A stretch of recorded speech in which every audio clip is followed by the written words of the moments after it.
Ay, nako. Pagod mang upo sa maghapon. Lalo na, pagod mo sa bahay, may naghihintay na naman ng mga alaga kong vampira. Ayan na sila.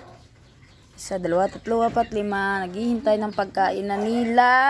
Pagod pa ang inyong amo.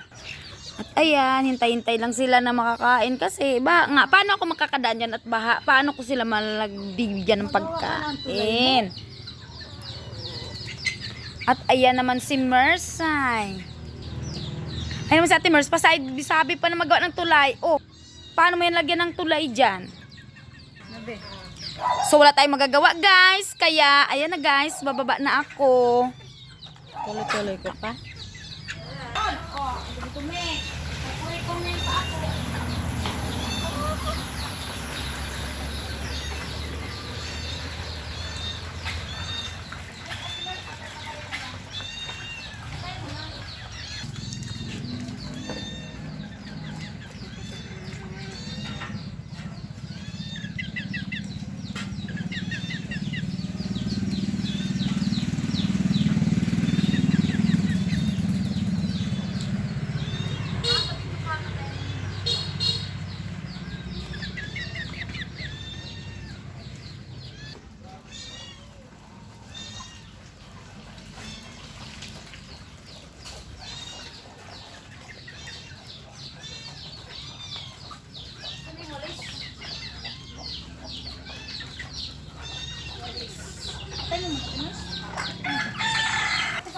Sabi mo sa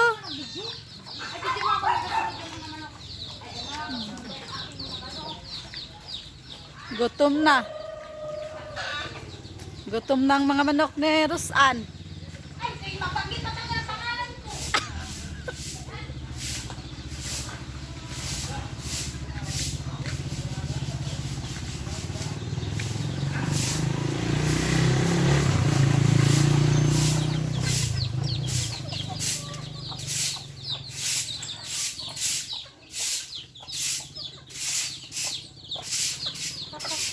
Kain ako, ginapidyo mo talaga yan ako.